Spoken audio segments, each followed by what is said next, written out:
इसके तहत सुनियोजित ढंग से मेरठ में दलितों की जमीन के ऊपर कब्जा किया और बजाय इसके कि उनके ऊपर कार्रवाई हो, उनको मंत्री पद से हटाया जाए, उल्टा उन्होंने इनके ऊपर डिफेमेशन का केस कर दिया, नोटिस भेज दिया। तो ये चोरी और सीनाजोरी का मामला है, इसलिए मैंने इनको बुलाया कि दिल्ली से आपकी बात दूर तक पहुंचाई जाएगी और इसकी लड़ाई सड़क से लेके, संसद से लेके और वहां स्थानीय स्तर पर लड़ने का काम हम लोग करेंगे। ये पूरा मामला पहला मौका मिलते ही देश की संसद में मैं उठाने का काम करूंगा। विस्तार से अंकुश चौधरी जी अभी आपको इस पूरे मामले के बारे में बताएंगे, फिर आपसे कुछ और विषयों पर बातचीत होगी।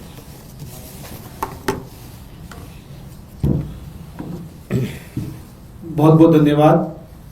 सबसे पहले उत्तर प्रदेश सरकार के ऊर्जा राज्य मंत्री यानी कि योगी आदित्यनाथ जी के साथ में बैठ के उत्तर प्रदेश की नीति निर्धारण बनाने वाले और करने वाले, उन्होंने सुनियोजित तरीके से मेरठ जिले के कायस्थ काउंडी गांव, जो उन्हीं की विधानसभा में पड़ता है, 47 दलित लोगों की जमीनों को खरीदने का काम किया। खरीदा किस तरीके से? क्योंकि किसी भी दलित की जमीन जब कोई व्यक्ति खरीदता है तो सामान्यतः एक प्रक्रिया होती है कि उसको परमिशन लेनी होती है जिलाधिकारी के माध्यम से। ये पूरा खेल कैसे हुआ? और उस जगह पे हुआ जहां पे एक इंटीग्रेटेड टाउनशिप का शिलान्यास उत्तर प्रदेश के मुख्यमंत्री योगी आदित्यनाथ करके गए।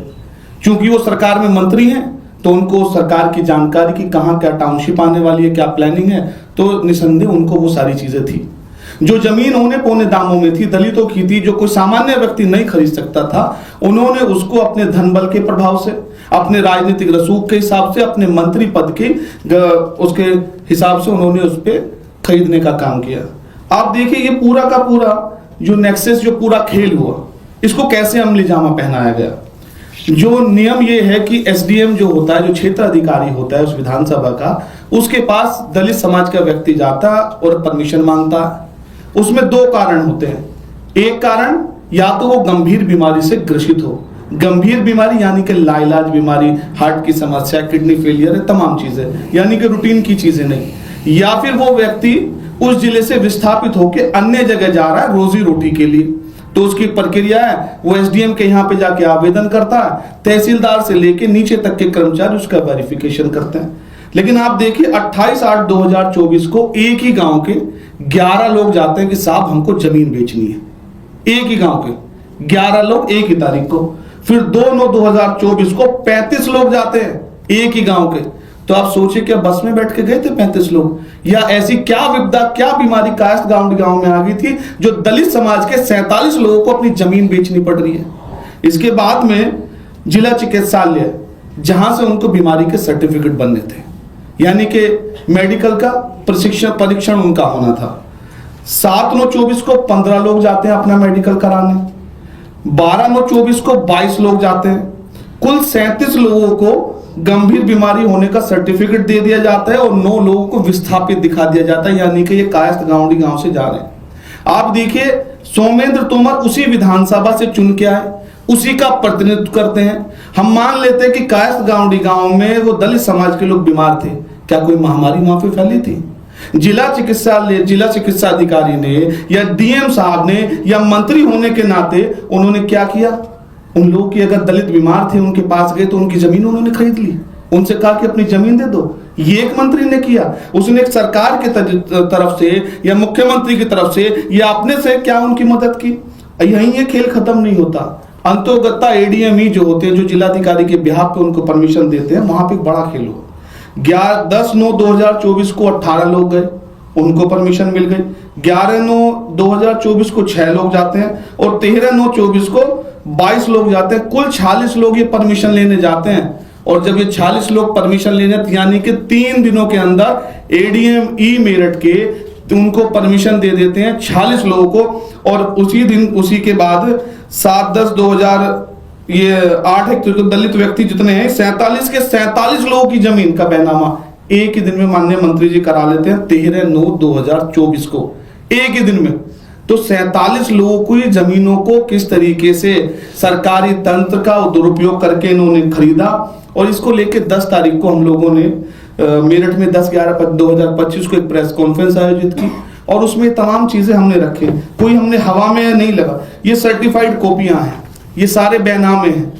इसमें जिलाधिकारी ने, उप जिलाधिकारी ने, उनकी रिपोर्ट है, इसमें लिखा हुआ है कि बीमार है, ये पीड़ित है, ये लोग जा रहे हैं। इसके बाद मंत्री जी उन पे कार्रवाई क्या होती, हम लोगों ने महामहिम श्री नरेंद्र मोदी जी को भेजा, योगी आदित्यनाथ जी को, महामहिम राष्ट्रपति महोदय को, लोकायुक्त जी को, सीजेआई साहब को, तमाम 10 जगह हम लोगों ने इसकी कंप्लेन की।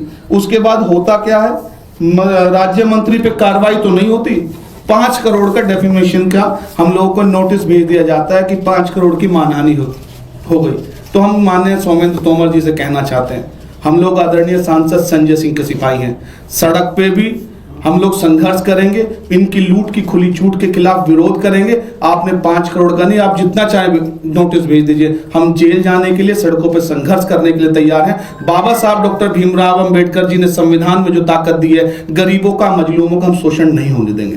धन्यवाद। तो आपने देखा इसमें 2-3 बड़ी इंटरेस्टिंग बात है कि एक तो गंभीर बीमारी का प्रमाण पत्र जिला चिकित्सा अधिकारी ने जारी किया है, दूसरा एक ही गांव के बीमार 47 लोग जो दलित समाज से आते हैं, वो अलग अलग लोगों के पास जमीन बेचने के लिए जा सकते थे, वो सारे के सारे इकट्ठा होके मंत्री जी के ही पास क्यों गए कि आप हमारी जमीन खरीद लीजिए।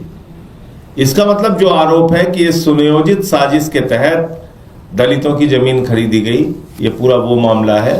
मैं साफ तौर पे कहना चाहता हूं कि ये 5 करोड़ का जो डिफेमेशन का नोटिस मिला है, इसके खिलाफ आम आदमी पार्टी मेरठ में आंदोलन करेगी।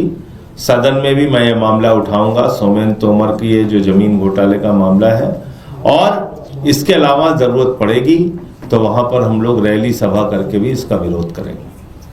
आपका कोई प्रश्न हो? इसमें आपने बताया 37 को बीमार दिखाया, 10 को विस्थापित दिखाया। हाँ, 37 को बीमार दिखाया, 10 को विस्थापित दिखाया। उन लोग का क्या कहना है, क्या जबरन ली गई उस जमीन? अब वो तो गरीब लोग हैं, डरे हुए हैं। उनका एक अखबार के डिजिटल चैनल ने स्टिंग ऑपरेशन भी किया था, जिसमें इसका खुलासा किया था कि किस तरीके से ये पूरा खेल मंत्री ने किया उनके साथ। लेकिन वो बहुत ज़्यादा हिम्मत या ताकत नहीं दिखा सकते कि आके सब कुछ कैमरे के सामने खुद से बोले।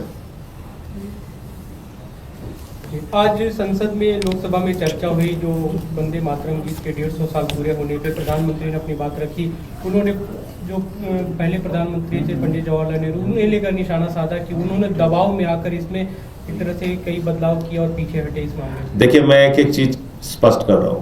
पहली चीज तो जहां तक आम आदमी पार्टी का प्रश्न है, हम लोग अपने हर कार्यक्रम में भारत माता की जय, वंदे मातरम, तिरंगा झंडा फहराना, ये सब कुछ करते हैं और करना भी चाहिए। आम आदमी पार्टी ने जब अन्ना आंदोलन की शुरुआत की थी, इस देश ने उतने तिरंगे झंडे सड़कों पर देखे लोगों के हाथों में और छोटे छोटे बच्चों के हाथों में, जितना शायद हिंदुस्तान के इतिहास में कभी नहीं देखा गया होगा। हमने वंदे मातरम लगाया, हमने भारत माता की जय लगाया, लेकिन भारतीय जनता पार्टी का इससे क्या लेना देना है?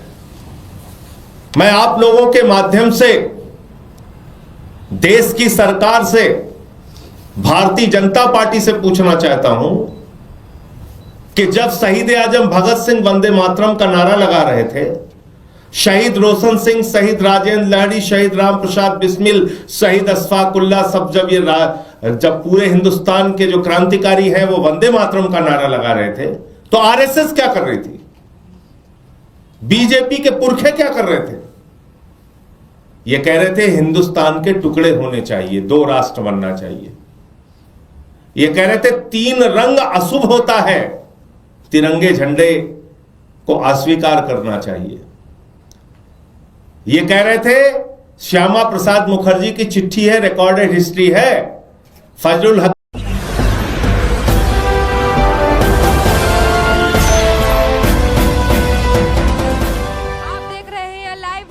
99 राष्ट्र सबसे पहले।